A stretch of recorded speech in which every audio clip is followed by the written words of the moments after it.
They found him beside the back porch, curled so tightly against the foundation, it looked like he might disappear into it. The rain had soaked through his coat, but he didn't move, not even when they called out, not even when the baby crawled through the open door and placed one trembling hand on his paw. This story will make you remember something you thought you'd forgotten, about loyalty, about loss, about the quiet ways love returns. Like, share, and tell us where in the world are you watching from today. It had been raining for 3 days when they finally noticed the shape near the steps. He didn't bark, he didn't whimper. He just stayed still, the way things stay still when they're waiting for something they don't believe will come. I remember the silence more than anything, the kind of silence that comes after something terrible, thick, and shivering, like a sound you can't hear but still feel in your teeth. He was a German shepherd, but time had softened his edges. His ribs weren't sharp, but they pressed gently through his coat when he shifted. His ears twitched when the door creaked, but he didn't lift his head. Not yet. I didn't go outside that first day. I just watched from the kitchen window, one hand on the sink, the other steadying the baby on my hip.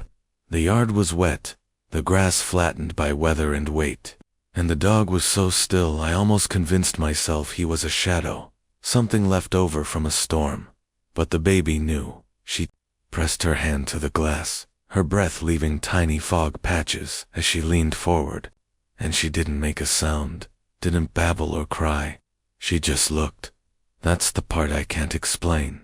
She was only 9 months old, barely walking, still afraid of loud noises. But something in her face softened as she looked at him, like she was remembering a friend from a dream. He stayed there through the night. I checked more than once. I'd flick the porch light on and squint through the rain. Sometimes he'd lift his head, just barely, as if to say, I'm still here. Don't worry. But there was worry. There always is, when you've lost too much too fast. I didn't sleep. I sat by the crib with the baby's hand wrapped around my finger, and I listened to the rain knock against the windows, like a question I didn't want to answer. Morning came gray and soft, the kind of morning that tries not to wake anything, and still, he was there.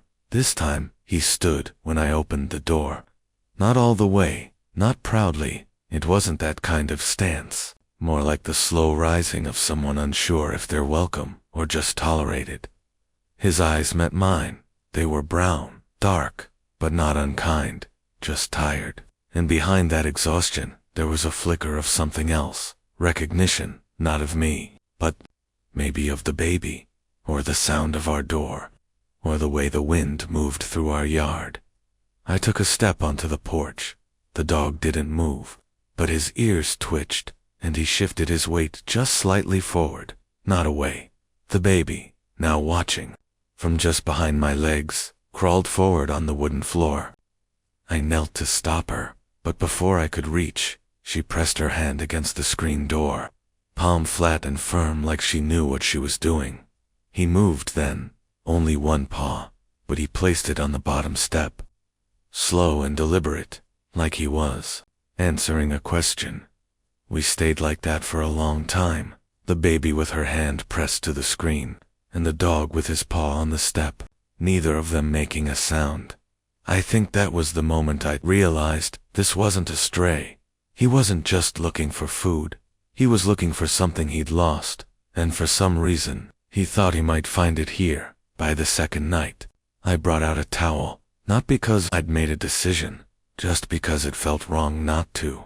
He didn't flinch when I laid it beside him. He didn't sniff or move away. He just curled into it slowly, like he'd done it before.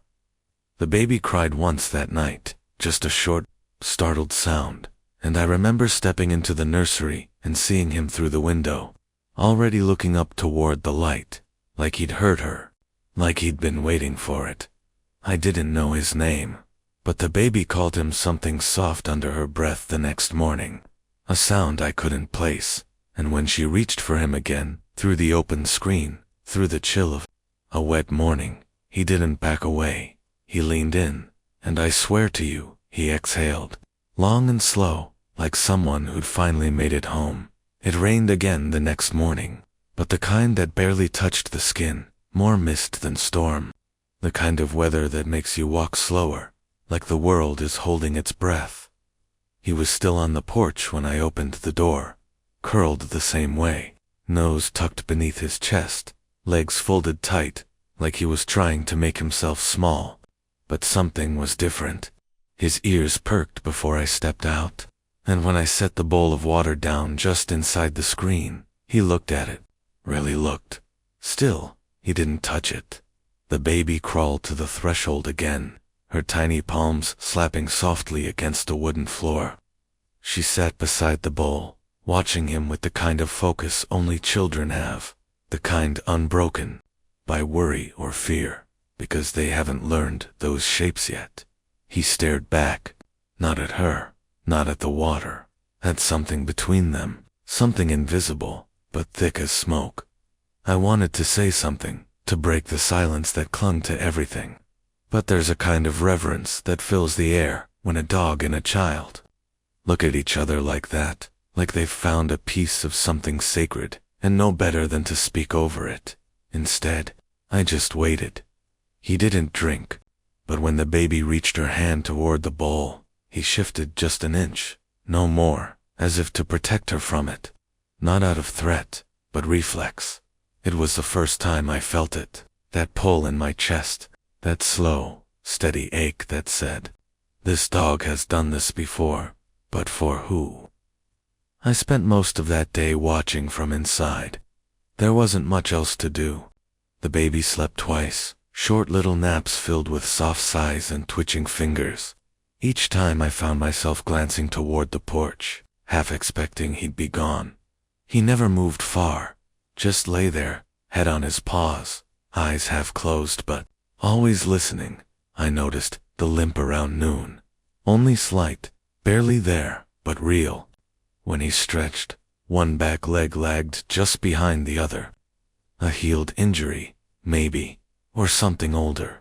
Something that stayed with him no matter how long ago it happened. Like grief. I didn't touch him. Not yet. But I spoke to him once, my voice low and even, just a simple, "You hungry?" As I laid out some plain rice and boiled chicken on a paper plate, he didn't come close. But when I stepped back into the doorway, he rose, slowly, with the weight of something heavy behind his ribs. He walked to the plate, sniffed, and then, gently, started to eat. Not like he was starving, more like he hadn't trusted anything in a long time. I thought of calling someone, animal control, a shelter, even the vet clinic down by the highway. But every time I reached for the phone, the baby would look at me, those wide, damp eyes full of something soft, and I'd stop, because she knew. Somehow, without words, she knew he belonged here, or at least, that he didn't belong anywhere else. That night, after the house had gone still, I stood in the doorway and watched the dog breathe.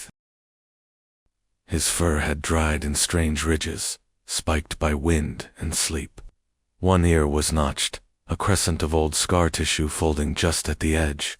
I imagined hands touching that ear, years ago, a child's laugh, a leash being clipped, a name whispered, before sleep. Whatever he'd come from, it hadn't been a shelter. That much I knew.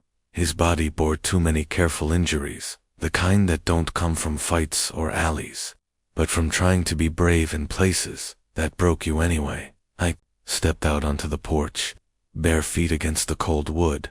He looked up, just his eyes.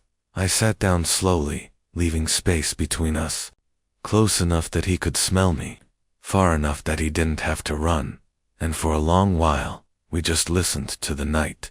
The rustle of trees, the hum of distant trucks, the soft wet breathing of the world when it thinks no one is watching.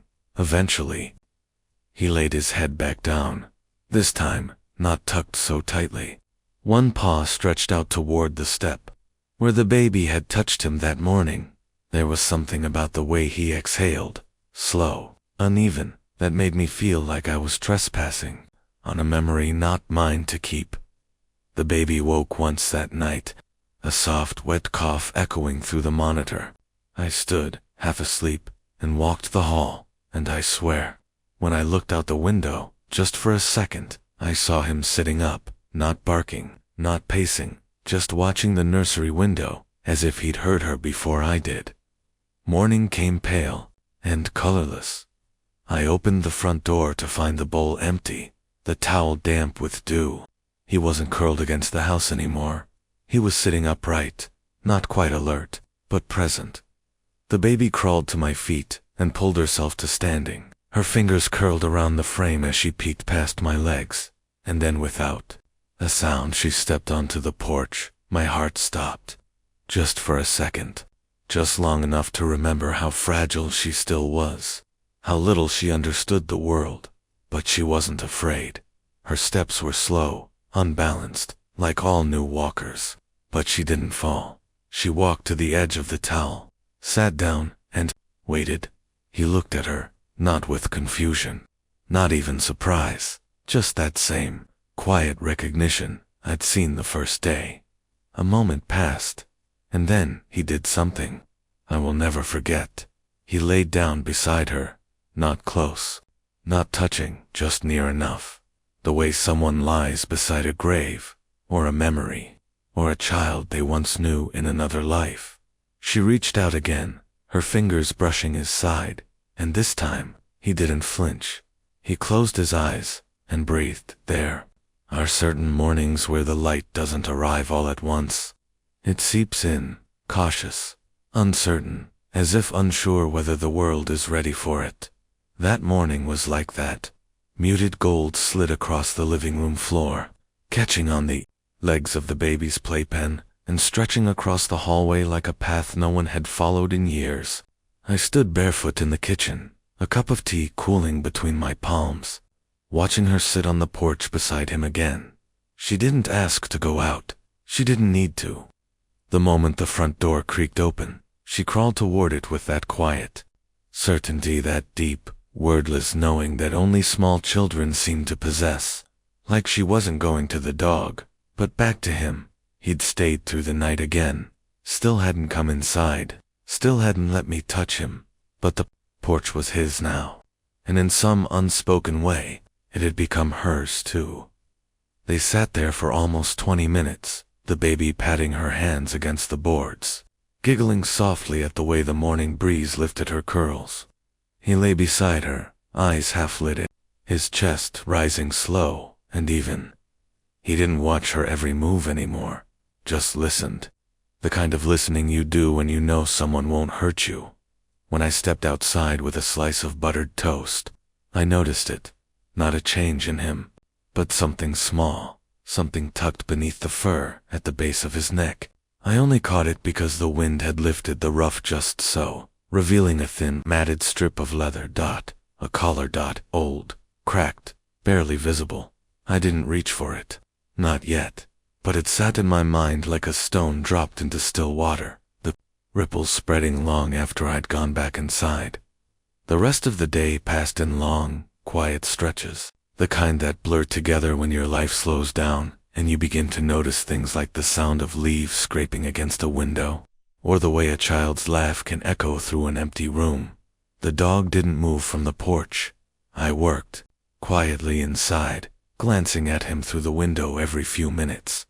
Each time, he was there, sometimes sleeping, sometimes alert, but always there, like a shadow that had finally decided to stay.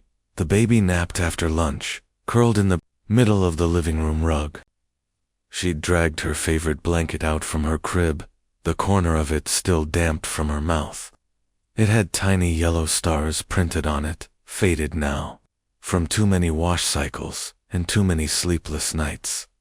I sat nearby, sorting through unopened mail, when I felt that pull again, that strange, instinctive ache behind my ribs, the sense that I wasn't alone in my grief, and without thinking, I opened the door and stepped outside.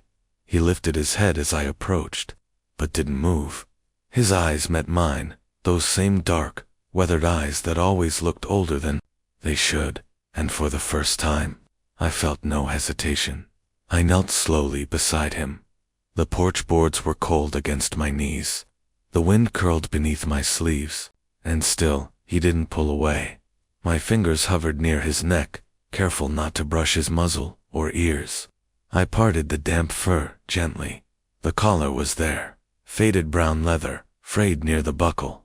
The name tag was gone, torn or snapped off. But something was etched into the leather itself, barely visible through wear and time. Just 3 letters, all caps, possibly a name, or a brand, or something else entirely. Ray. I whispered it once, unsure whether I was reading it right, or speaking it into being. He didn't react. Not really, but his eyes softened, and that was enough. I didn't try to touch him again. I let the collar fall back into place, buried beneath fur and memory. But the weight of it lingered in my hands long after I'd gone inside. That night, the wind picked up, not a storm, not yet, but enough to rattle the gutters and bend the trees. I stood by the window as the baby slept, holding the monitor in one hand and the baby blanket in the other.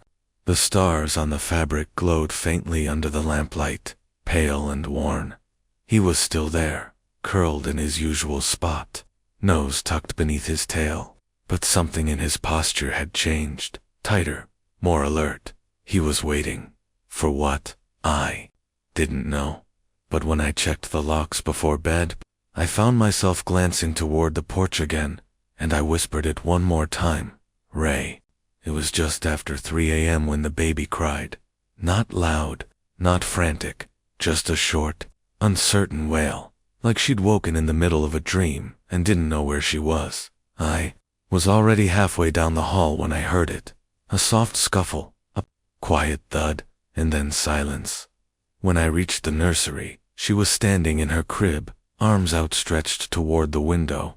Her cheeks were wet, her curls plastered to her forehead, and outside, barely visible in the moonlight. I saw him, not on the porch this time, but just beneath the nursery window. Watching her, his ears were perked, his body still, his breath rising in short, visible puffs into the air. It wasn't the window he was watching. It was her. She reached a hand toward the glass, and I swear, in that pale haunted light, it looked like he nodded a slow, almost imperceptible dip of the head. Then he turned, walked back toward the porch, and lay down once more. The baby calmed instantly. She didn't need rocking, she didn't need a lullaby, just curled into my chest, the weight of her body soft and certain, and as I lowered her back into the crib, I saw her hand tighten on the edge of the blanket, not the corner with the stars, but the one I'd laid on the porch 3 days ago, the one I thought she hadn't noticed me carry back inside to wash. She'd seen everything. They both had. The next morning, the rain returned, not gentle this time, thick sheets, heavy, relentless. I opened the door to find the towel soaked through, the bowl overturned. He was gone. Not far, I hoped. Not gone, but the porch was empty. The baby cried when she saw the door open, and he wasn't there. It wasn't just a whimper, it was grief, pure and immediate. His fur had dried in strange ridges, spiked by wind and sleep. One ear was notched, a crescent of old scar tissue folding just at the edge. I imagined hands touching that ear. Years ago, a child's laugh, a leash being clipped, a name whispered, before sleep. Whatever he'd come from, it hadn't been a shelter. That much I knew. His body bore too many careful injuries, the kind that don't come from fights or alleys, but from trying to be brave in places that broke you anyway. I stepped out onto the porch, bare feet against the cold wood. He looked up, just his eyes. I sat down slowly, leaving space between us, close enough that he could smell me, far enough that he didn't have to run, and for a long while, we just listened to the night, the rustle of trees, the hum of distant trucks, the soft wet breathing of the world when it thinks no one is watching. Eventually, he laid his head back down, this time not tucked so tightly. One paw stretched out toward the step, where the baby had touched him that morning. There was something about the way he exhaled, slow, uneven, that made me feel like I was trespassing on a memory not mine to keep. The baby woke once that night, a soft, wet cough echoing through the monitor. I stood, half asleep, and walked the hall, and I swear, when I looked out the window, just for a second, I saw him sitting up, not barking, not pacing, just watching the nursery window, as if he'd heard her before I did. Morning came pale and colorless. I opened the front door to find the bowl empty, the towel damp with dew. He wasn't curled against the house anymore. He was sitting upright, not quite alert, but present. The baby crawled to my feet and pulled herself to standing. Her fingers curled around the frame as she peeked past my legs, and then without a sound she stepped onto the porch. My heart stopped, just for a second, just long enough to remember how fragile she still was, how little she understood the world, but she wasn't afraid. Her steps were slow, unbalanced, like all new walkers, but she didn't fall. She walked to the edge of the towel, sat down, and waited. He looked at her, not with confusion, not even surprise, just that same quiet recognition I'd seen the first day. A moment passed, and then he did something I will never forget.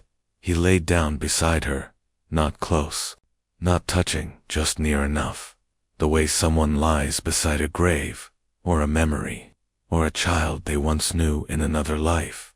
She reached out again, her fingers brushing his side, and this time, he didn't flinch. He closed his eyes and breathed. There are certain mornings where the light doesn't arrive all at once. It seeps in, cautious, uncertain, as if unsure whether the world is ready for it. That morning was like that. Muted gold slid across the living room floor, catching on the legs of the baby's playpen and stretching across the hallway like a path no one had followed in years. I stood barefoot in the kitchen, a cup of tea cooling between my palms, watching her sit on the porch beside him again. She didn't ask to go out. She didn't need to. The moment the front door creaked open, she crawled toward it with that quiet certainty, that deep, wordless knowing that only small children seem to possess. Like she wasn't going to the dog, but back to him. He'd stayed through the night again, still hadn't come inside, still hadn't let me touch him, but the porch was his now, and in some unspoken way, it had become hers too. They sat there for almost 20 minutes, the baby patting her hands against the boards, giggling softly at the way the morning breeze lifted her curls. He lay beside her, eyes half lit, his chest rising slow and even. He didn't watch her every move anymore, just listened. The kind of listening you do when you know someone won't hurt you. When I stepped outside with a slice of buttered toast, I noticed it. Not a change in him, but something small, something tucked beneath the fur at the base of his neck. I only caught it because the wind had lifted the ruff just so, revealing a thin, matted strip of leather. A collar. Old, cracked, barely visible. I didn't reach for it. Not yet. But it sat in my mind like a stone dropped into still water, the ripples spreading long after I'd gone back inside. The rest of the day passed in long, quiet stretches, the kind that blur together when your life slows down and you begin to notice things like the sound of leaves scraping against a window, or the way a child's laugh can echo through an empty room. The dog didn't move from the porch. I worked, quietly inside, glancing at him through the window every few minutes. Each time, he was there, sometimes sleeping, sometimes alert, but always there, like a shadow that had finally decided to stay. The baby napped after lunch, curled in the middle of the living room rug. She'd dragged her favorite blanket out from her crib, the corner of it still damp from her mouth. It had tiny yellow stars printed on it, faded now, from too many wash cycles and too many sleepless nights. I sat nearby, sorting through unopened mail, when I felt that pull again, that strange, instinctive ache behind my ribs, the sense that I wasn't alone in my grief, and without thinking, I opened the door and stepped outside. He lifted his head as I approached, but didn't move. His eyes met mine, those same dark, weathered eyes that always looked older than they should, and for the first time, I felt no hesitation. I knelt slowly beside him. The porch boards were cold against my knees. The wind curled beneath my sleeves, and still, he didn't pull away. My fingers hovered near his neck, careful not to brush his muzzle or ears.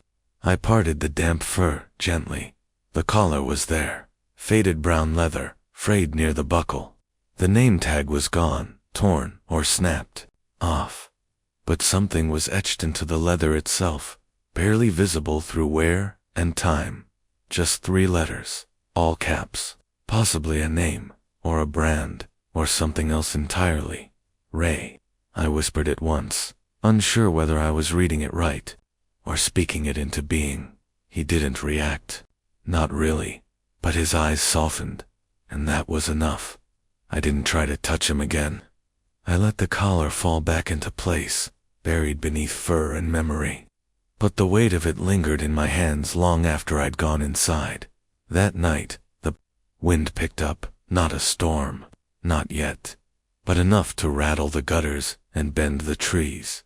I stood by the window as the baby slept, holding the monitor in one hand and the baby blanket in the other. The stars on the fabric glowed faintly under the lamplight, pale and worn. He was still there, curled in his usual spot, nose tucked beneath his tail, but something in his posture had changed, tighter, more alert. He was waiting. For what? I didn't know. But when I checked the locks before bed, I found myself glancing toward the porch again, and I whispered it one more time. Ray. It was just after 3 a.m. when the baby cried. Not loud, not frantic, just a short, uncertain wail, like she'd woken in the middle of a dream and didn't know where she was. I was already halfway down the hall when I heard it. A soft scuffle, a quiet thud, and then silence. When I reached the nursery, she was standing in her crib, arms outstretched toward the window. Her cheeks were wet, her curls plastered to her forehead, and outside, barely visible in the moonlight. I saw him, not on the porch this time, but just beneath the nursery window. Watching her, his ears were perked, his body still, his breath rising in short, visible puffs into the air. It wasn't the window he was watching. It was her.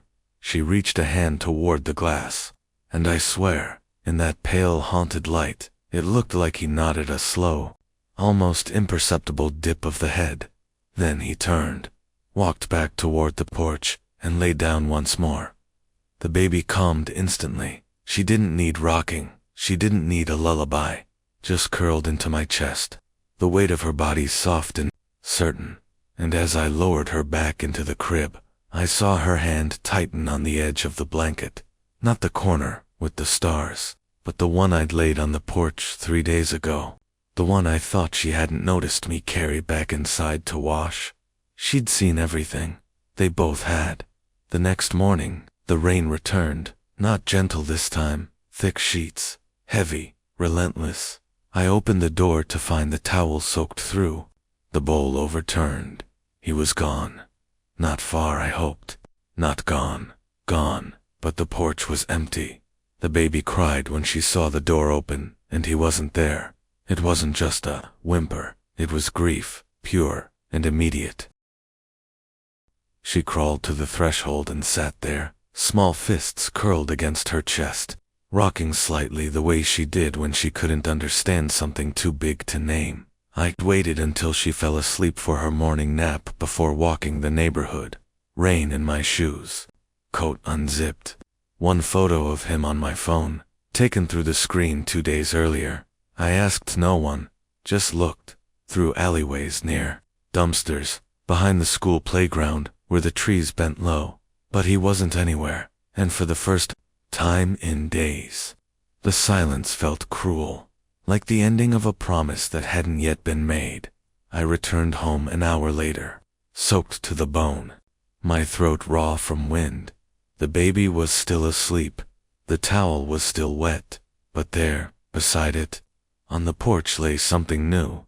Not much, just a stick, a small one, worn smooth at the end, laid carefully across the edge of the mat, as if placed as if left out. The stick lay on the porch like an offering, not tossed, not chewed, placed. It was worn smooth at one end, edges dulled by time and teeth, about the length of a forearm. A twig at first glance, but once I picked it up, I could tell this hadn't come from our yard. No trees nearby matched the bark. The break was old, dry, not from a recent fall. It had been carried, chosen. I turned it over in my hands, trying not to assign meaning too quickly, trying not to hope too fast. But when the baby woke and saw it lying on the porch, she reached for it without hesitation, not like it was new, like it had come back.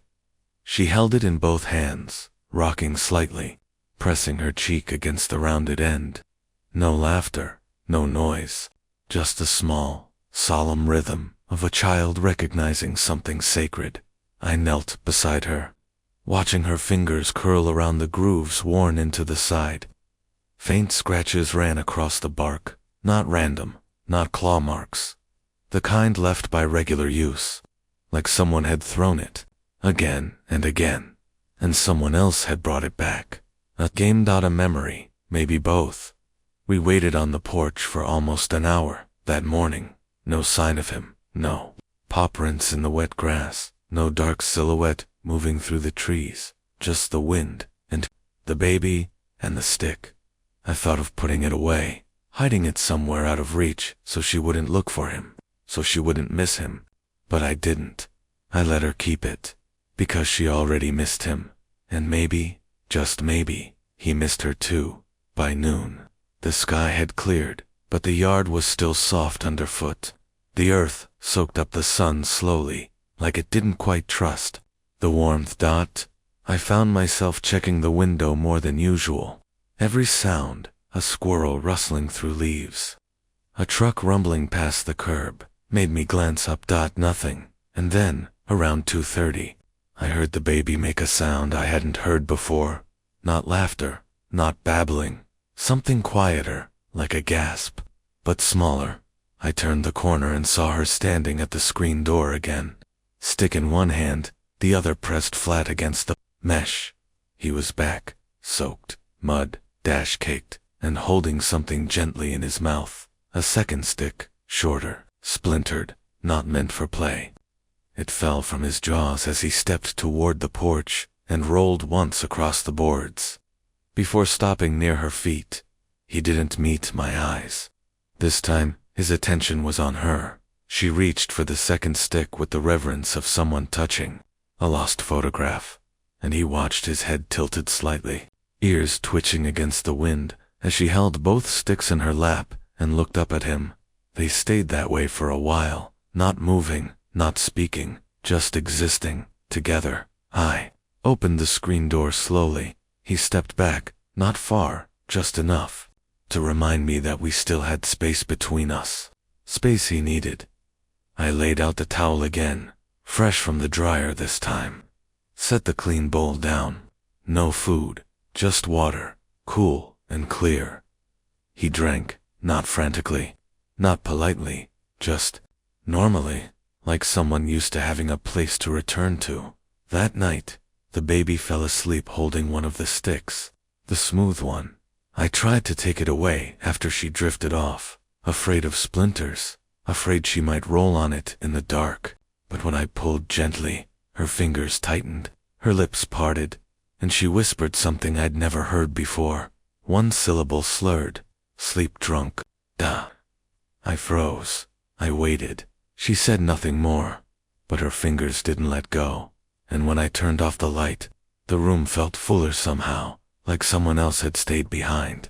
He didn't leave the porch that night, slept there, curled beside the steps, and when I stepped out just before midnight to bring in the last of the baby's toys, he lifted his head and looked at me, not through me, at me.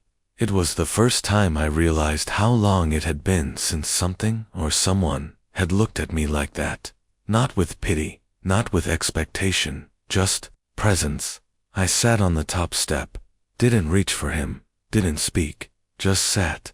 The Porch creaked beneath us as the wind settled, and the moonlight fell across the lawn in long silver lines, and slowly, without fanfare, he shifted closer.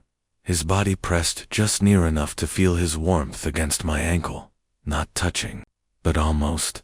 I didn't move, didn't breathe. The silence stretched between us like thread pulled too tight, fragile, dangerous, and precious. He exhaled, and the porch felt like a sanctuary. The next morning, I woke early, earlier than usual, earlier than the baby. I walked quietly to the front door, afraid to break whatever spell we were under.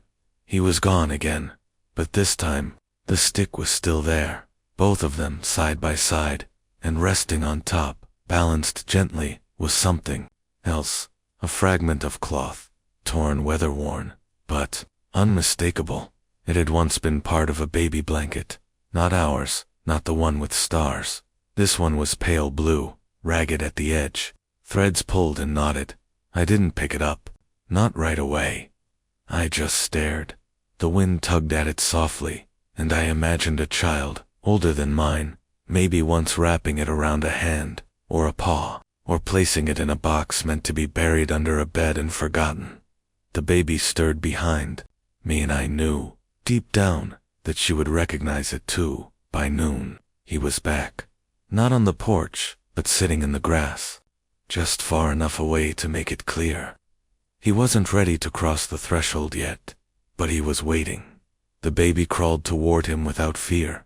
She moved slowly, instinctively, pausing every few steps to glance over her shoulder, to see if I was still watching.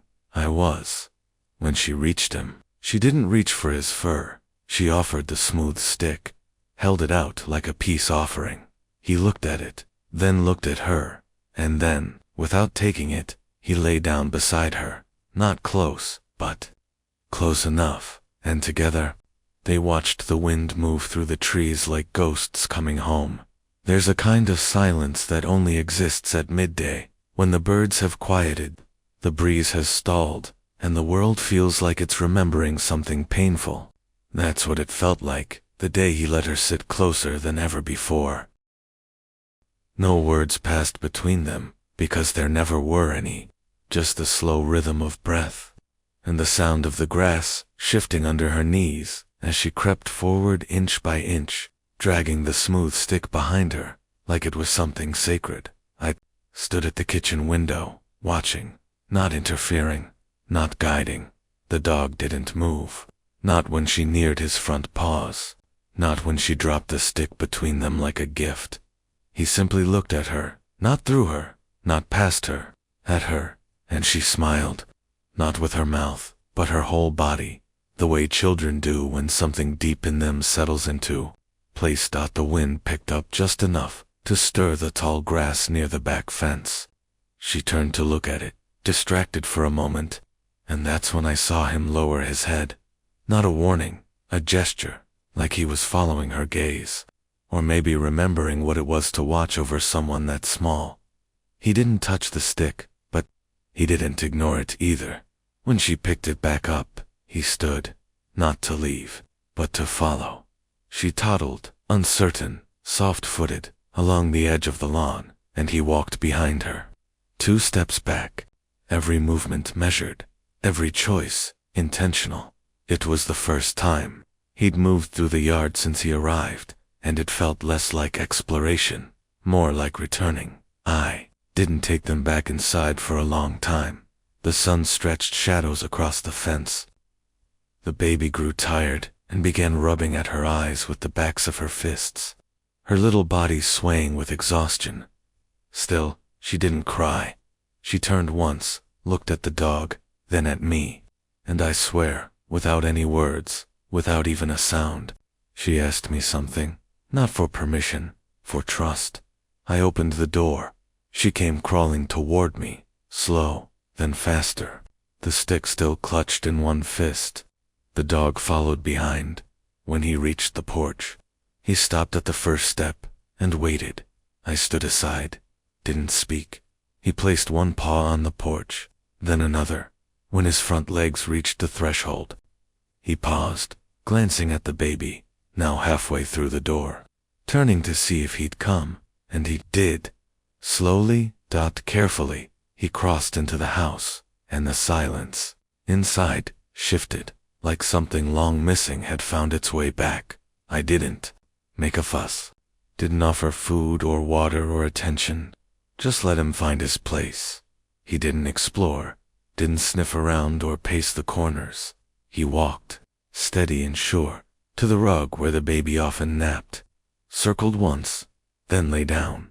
The baby didn't crawl into his space. She didn't have to. She sat nearby and began dragging the stick in little circles on the carpet. He watched her, eyes half-lidded, and I watched them, the way you watch a flame in the dark, afraid it might vanish, but too drawn to look away. That night, he didn't leave. When I locked the door before bed, I passed the living room and saw him still lying near the window. The baby blanket, the one with the stars, had somehow been pulled from the couch. She must have done it earlier, before her bath. It lay beside him now, touching his front paw. He hadn't moved it, but he hadn't pushed it away either. I turned off the light and let the house grow still, and somewhere in the middle of the night, I woke to the sound of pacing. Not frantic, just steady, deliberate. I stepped quietly into the hallway. He was standing near the baby's room, back and forth, 2 slow passes. When I rounded the corner, he stopped and looked at me, not startled, just waiting. I listened, then heard it, the soft whimper from the crib, the rustle of tiny feet against the mattress. She was dreaming, not crying, not awake, just restless. I walked into her room and touched her back gently. She stilled almost instantly. When I turned to go, he was still there, still watching, still listening. I left the door cracked open, and he lay down across the threshold, as if it were his job, as if it had always been. The next morning, something had changed. I didn't notice it right away, not until I stepped outside to bring in the paper and saw the porch floor, a trail of prints, not muddy, not rushed, paw prints, leading away from the house, toward the far side of the yard where the fence bowed inward from age. I followed them, careful not to step over them. They ended at the back corner, where the grass grew higher and a patch of earth had eroded into a small slope. There, caught in the tall grass, was a piece of cloth. Not the blanket piece from before. This was thicker, stained. It looked like canvas. A strap maybe, from a backpack, or a carrier. I didn't touch it, but something about the way it was placed, not buried, not hidden, made me think he'd brought it back. Just like the stick, just like the scrap of blanket, just like he was showing us something in pieces, but never all at once. He returned to the house on his own, this time no hesitation, walked through the open door, and lay near the baby as she played with plastic blocks, watching her quietly, as if trying to remember a language he'd once understood. She reached for him twice. The first time, just a touch, her fingers brushing his shoulder. The second, she leaned against him, cheek to fur, and closed her eyes. He didn't move, not a twitch, just breathed, long and slow, as if bracing himself against some memory that might be stirred by her warmth. Later that afternoon, I finally took him to the vet. Not because he needed shots or tags, not yet, but because I needed to know something about the collar, the injuries, the pacing at night. It all pressed into my chest like a weight I couldn't name. He didn't fight the leash, didn't resist the car, just sat beside the baby's car seat, head lowered, the same way you do when you've been here before. At the vet's office, they scanned him. No chip, no recent tags, just the collar, old and worn, and a note in his left ear. A tattoo faded, a rescue code out of state. The receptionist couldn't find much, just a partial match, a transport registry. 3 years ago, 1 failed adoption. No further notes, no listed name, just a date, December 12th, the day my daughter was born. Some changes don't happen like thunder. They don't arrive with fanfare, or sound, or suddenness. They slip in like fog, unnoticed at first, until the whole world feels different, and you don't remember when it happened. That was how he began to follow her, not in a way that called attention, not like a guardian, more like a shadow that had finally decided to move with the light. He followed her from room to room now, not always near, not always close, but present, alert, as if her every breath was tethered to a thread he was quietly holding in his teeth. When she toddled across the living room, dragging her blanket behind her, he lifted his head. When she pulled books off the bottom shelf and flipped the pages upside down, he stood and circled once, before lying at her side. When she napped, and she napped often now, deep and dreamless, he lay with his body stretched just a foot from hers, his eyes never quite closing all the way. He still hadn't let me pet him, but he let her lean against him. He let her bury her fingers in the soft place behind his ear. He let her sleep with her hand pressed against his ribs, as if counting his breaths. And maybe she was. I started leaving the front door cracked open during the day. I didn't mean to, not at first. It just happened. The door left ajar when I took the trash out, or opened the screen for air. But he never left. Not anymore. Not since the sticks. Not since the baby laid her head on his side and he didn't flinch. Not since the day at the vet, when I sat in the parking lot afterward, gripping the wheel like it might steady me, and realized he had stopped trembling. She was in the back seat then, asleep, arms curled around that smooth stick she now refused to let go of. And he was beside her, sitting still, ears back, head low, waiting for the next sound, the next gesture, waiting to belong. It was small at first, the way the mail carrier hesitated one day, her eyes flicking toward the porch before dropping the letters into the box. She didn't say anything, but when I glanced out the window, I saw the way her posture shifted slower, more careful, like she didn't want to interrupt something.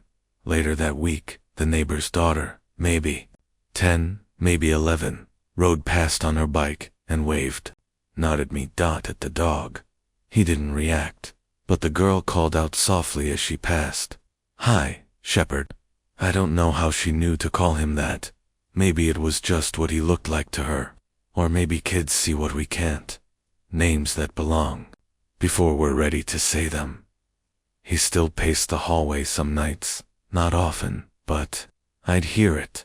The quiet press of paw against floor, the shift of weight near the baby's door, and always, when I came to check, he was there waiting. I'd sit across from him sometimes, my back against the wall, the baby monitor in my hand, the silence growing warm between us. One night I whispered, "You don't have to stay if you don't want to." He blinked slowly, didn't move, didn't leave, just lay down again, head resting against the floorboards like he was anchoring something. That night, I left the door wide open, and in the morning, I found him asleep on the rug beside her crib, not touching but near enough to guard whatever dreams she hadn't told me about. The first time he barked was a week later, a low sound, guttural, from deep in his chest. Not angry, not loud, just a single burst. I was outside with the baby, the sky gray and still, the wind heavy with something unsaid. She was pulling leaves from the flower bed, inspecting each one with her serious little eyes. That's when I saw the truck slow near the corner, unfamiliar, rust at the seams, windows tinted. It didn't stop, just lingered, watched, then moved on. The baby didn't notice, but he did. He was already standing when I turned, body stiff, tail low, ears angled toward the street. Then that sound, that bark, quiet but sure, and when the truck disappeared, he looked at me, held my gaze, then sat down beside the baby, as if to say, "I saw it too. I saw you." The stick was still part of their ritual. She carried it everywhere in the car, in the bathtub, even to bed, if I let her. It had begun to splinter at one end, and I considered swapping it for another, something safer, something clean, but I never did, because it wasn't just a stick. It was a memory passed between them, a symbol of something that couldn't be replaced, and every night, after she fell asleep, I found it again in the same spot, on the rug beside. The dog, he didn't play with it, didn't chew it, but he kept it close. The vet called back a few days after our visit, not with answers, just pieces. The rescue registry in another state had closed. The adoption notes were vague. A family in a rural area. One child. No names. The adoption fell through. A volunteer had driven him hundreds of miles back to a temporary shelter, one that didn't have the room to keep him long. From there, the trail went cold. No record of his journey after that. No one had claimed him. No one had looked until now. The weather changed again the following week. A cold snap. The kind that makes wind sound like voices and windows hum with frost. The baby had her first cold, not serious, just sniffles and tired eyes. She clung to the dog more than usual, burying her face in his side, like he was made of something softer than fur. He let her, didn't move when she pressed her weight into him, didn't flinch when she coughed. He just stayed, still breathing slowly. Hey, living shield. I kept waiting for the novelty to wear off, for the baby to grow distracted, for him to wander. But they did in single quotes, and one night, when I stood in the doorway, watching them sleep, her curled around the stick, him curled around her, I whispered to no one. He chose her, didn't he? No one answered, but the room felt warmer. And in the quiet, I heard his tail brush the rug. By then, the neighborhood had noticed him, not loudly, not all at once, but in the way people begin to notice a tree that's always been there, suddenly blooming. It started with the mail carrier. Again, she began to linger longer at the porch, not in fear, in respect. She didn't try to pet him, didn't call out. She just walked slower up the steps, looked down at him, and then gently placed the letters inside the box. One afternoon, she nodded toward him and said softly, "Good boy." I was standing in the doorway behind the screen, watching without meaning to. She didn't know I'd heard, but I had, and he had too. He didn't lift his head, but his ears twitched. Just once, and I felt something unspoken pass between them. The neighbor on the corner, the one who always mowed at odd hours, was next. He rarely spoke, always kept his distance. But one morning, as I stood outside with the baby in one arm and the other brushing hair from my eyes, he looked over the fence and said, "That shepherd of yours, he's always watching." He didn't wait for a reply, just tipped his cap and went back to work. But my throat caught. Anyway, because I hadn't called him hours yet. Not out loud, not even to myself. The baby had started to change, too more aware, more steady. Her steps, once clumsy and uncertain, had found rhythm, and always, 2 paces behind her, the shepherd walked, no leash, no command, just presence. At the grocery store, strangers smiled at the baby, then glanced down the sidewalk, to where he waited patiently near the cart return, his body low, his eyes steady, his focus unwavering. He never barked, never begged, just waited. One woman leaned over as I buckled the baby into her seat and said, "He looks like he'd go through fire for her." I didn't know what to say, so I just whispered, "He already," as the yard began to change in small ways. A toy left in the grass always ended up near the porch by morning. One morning, I found the blanket draped over the porch railing, not where I'd left it, not windblown, placed, and always, the smooth stick rested beside the front door when we woke, sometimes wet, sometimes buried slightly in the leaves, but never gone. I never saw him move it, but I knew he did. If someone else came forward, no one has, and if they do, I closed my eyes briefly, let the wind touch my face, then I hope they're good enough for him. She didn't respond, but I felt her watching me, then, softly, and if they're not, I turned to her, then I'll fight. We returned to the porch. The baby had moved to the threshold, now sitting on the first step with the shepherd beside her, their bodies touching at the shoulder. Her small hand rested on his back, the stick forgotten beside her foot. The woman stopped walking, just watched. The baby looked up at us, not with fear, just calm, as if she'd known we were coming. Then, quietly, almost like breath, she whispered, "Day." He lifted his head, looked at her, then at us. No bark, no growl, just presence, stillness, that same soft, unbreakable loyalty. The woman exhaled, a long, slow sound that belonged more to memory than to judgment. She looked down at her clipboard, then closed it. No final word, no declaration, just a whisper of a sentence as she turned to leave. "I'll file it as ongoing." She didn't turn around, didn't wave, just stepped into her car and drove away. The sound of her tires faded down the street, like the end of a question no one wanted to ask. I stood there for a while, then sat beside the baby. The shepherd didn't move, not until she reached her hand for the stick and offered it to him after she left. The woman with the clipboard and the unreadable face, the house fell into a kind of hush I hadn't felt before. Not silence exactly, not emptiness, something between, like the air was waiting. Outside, the wind had calmed. The trees no longer spoke to each other. The mail didn't come. No neighbors passed. The world seemed to pause, as if holding space for a choice no one else could make for us. The baby sat on the porch beside the shepherd, twirling the smooth stick between her fingers, her body leaning slightly against his. He let her whole weight press into him, as if he were made of something sturdier than muscle and bone. She looked up at me then, her mouth soft with sleep, and said it again.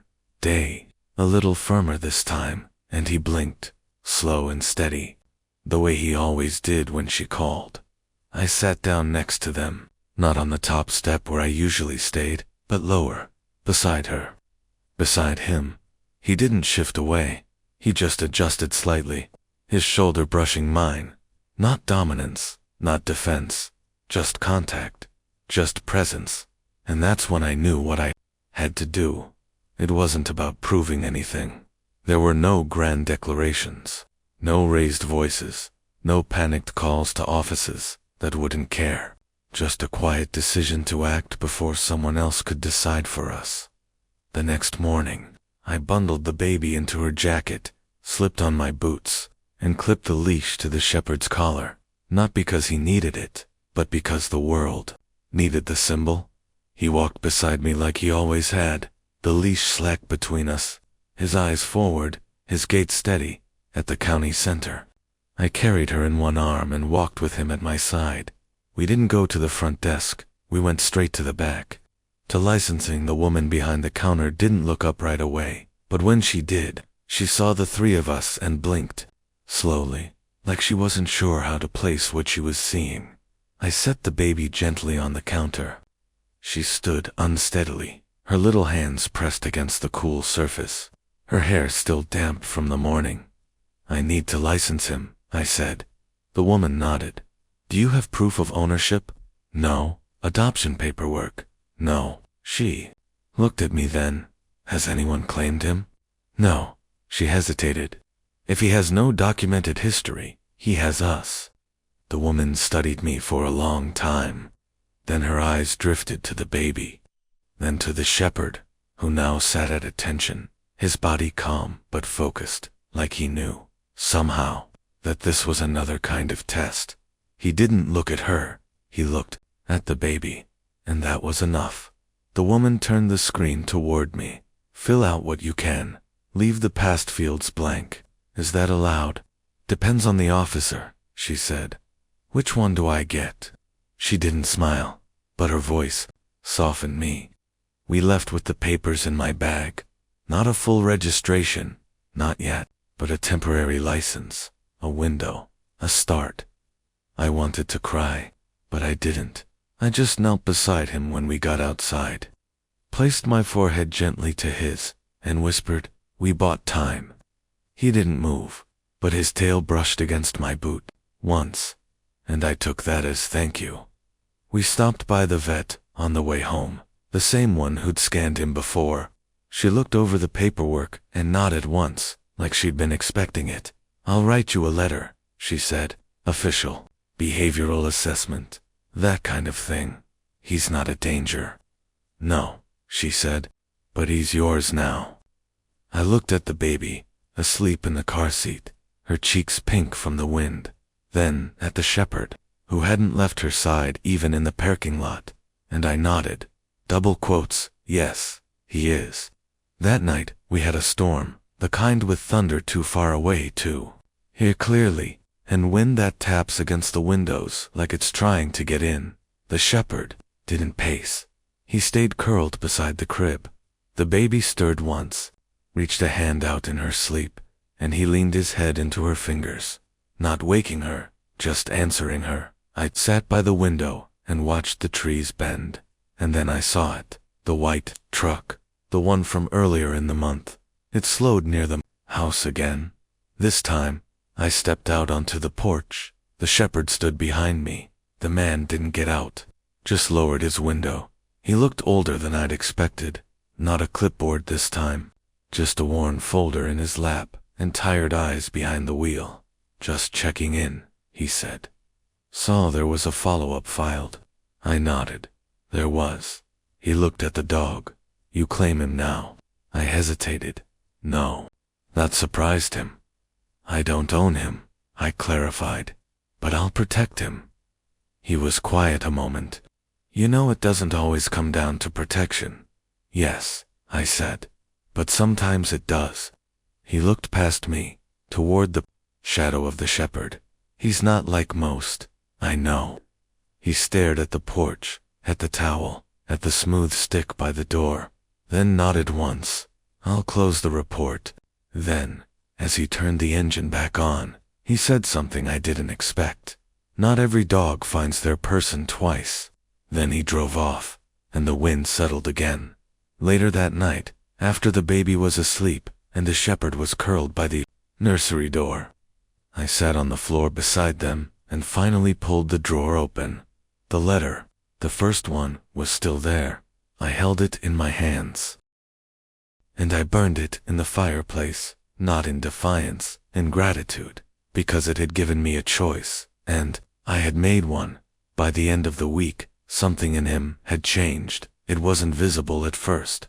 He still lay by the crib at night, still followed the baby from room to room, like her shadow wore fur, still pressed one paw against the porch rail before curling up, as if remembering the nights he waited outside for something that had no name. But the restlessness had left him, that tightness in his body, the way his ears flicked at every car. Every passing footstep was gone now. The vigilance was still there, but it had softened. It had become something else, not suspicion, not fear, something like trust, or maybe, finally, belonging. That morning I took them to the park. It had rained the night before, not heavy, just enough to leave the grass wet and the air thick with the smell of pine and stone. I spread a blanket near the edge of the hill, the kind that overlooks the woods where no one walks, and watched the baby chase falling leaves with slow, stumbling joy. The shepherd followed behind her, never too close, never more than a few feet away. He didn't bark, didn't play, but he watched, like he always had. And when she tripped, just once, and caught herself with both hands in the damp soil, he moved, quick, quiet, his body between her and the ground, his nose against her cheek. She giggled, and he waited until she steadied herself again before stepping back. That's when I saw it, just briefly, the scar beneath his collar, thin, silvery, the kind that speaks without words. It wasn't new, it wasn't brutal, but it said someone once forgot him, and maybe worse, someone once gave him a reason to forget himself. Later, I wiped the mud from her hands with a napkin that had started to tear at the corners. She handed me a leaf, bright red, barely holding on to its stem, and the shepherd lay at her side, as if it were routine, but it wasn't. It never had been. Every hour we were gifted with him still felt like a small miracle. I wondered, not for the first time, who had let him go, and why, and how they could have walked away from this, from the way he breathed with a child's rhythm, from the way he waited to be invited into warmth, from the way he bore his own history like a quiet badge. But then again, not everyone sees what they have. Some people only recognize devotion once it's already walking away. That afternoon, while the baby napped, I sat on the porch and brushed him for the first time. He didn't resist, didn't even lift his head, just sighed, a long, soft breath that left his lungs like dust being shaken from an attic window. The brush caught a few burrs from under his belly, and I felt a tremble in his thigh, not pain, just memory. So I slowed, let the silence settle between each stroke. The breeze caught the fur as it lifted, carrying little pieces of him into the yard. I watched it rise and disappear, pale wisps dancing between blades of grass, like the parts of his past that no longer needed to stay. That evening, the baby stood in the hallway with one hand against the wall, the other holding her stick. Her mouth opened and closed, like she was trying to form a word she'd never had to say before. She looked at me, then at him, then whispered, "Stay." A pause, then again firmer, this time, "Stay." He looked at her, tilted his head just slightly, and then sat.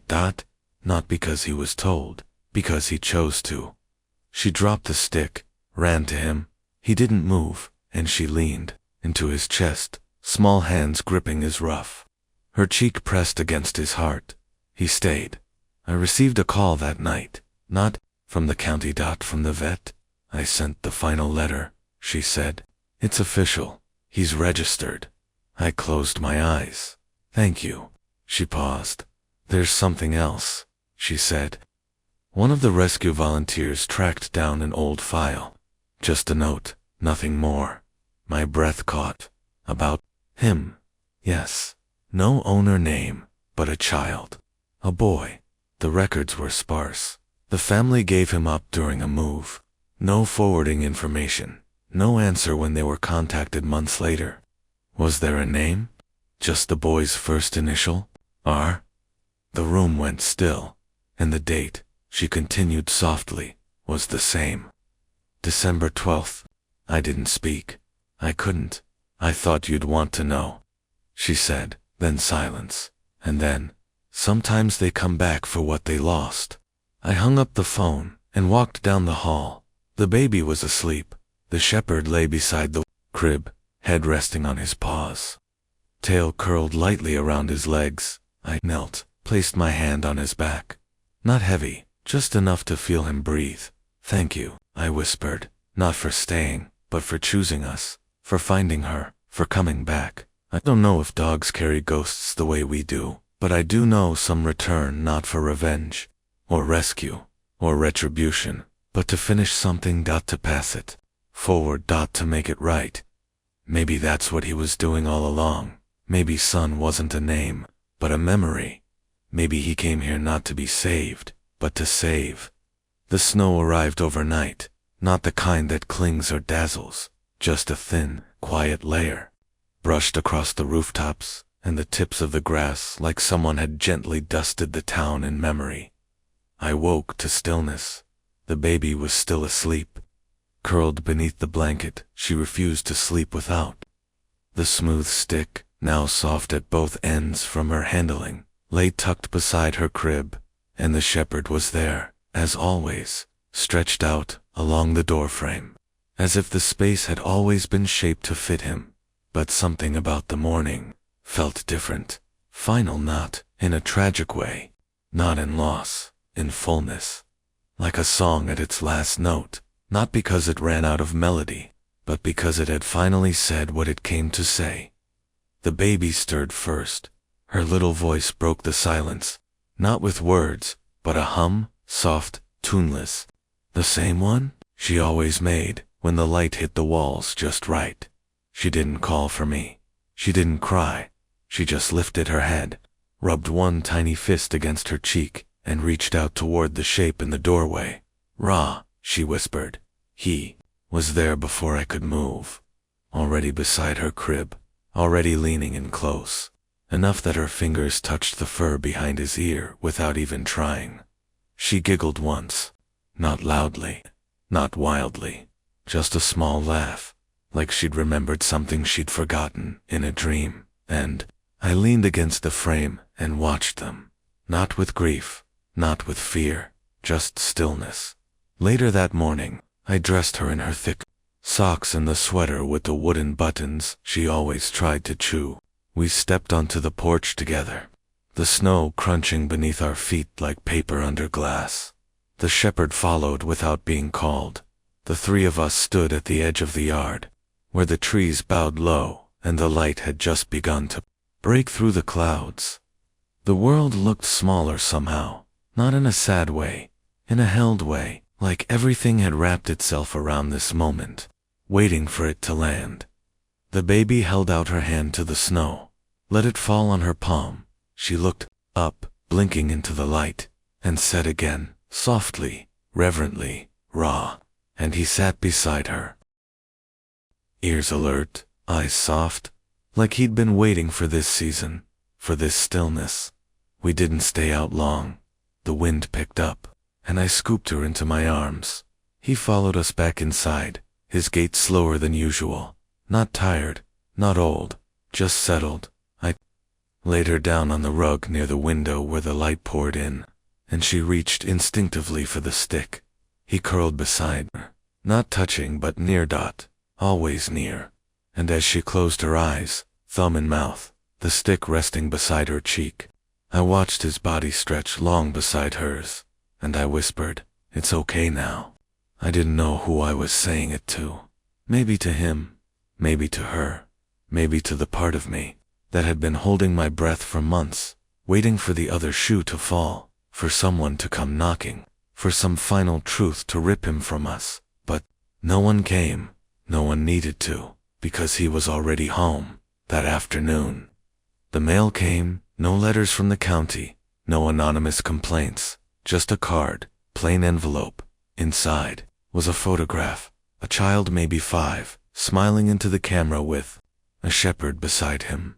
Not ours, but like him, almost exactly. The boy held a stick. The dog sat beside him, alert, watchful.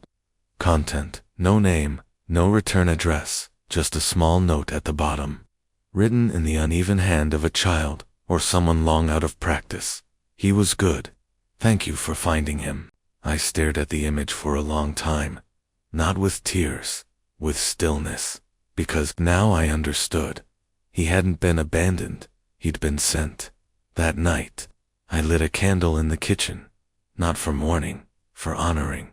The baby slept early, worn out from the snow, and he lay curled beneath her window, one paw tucked beneath his chest, his breath deep, even slow.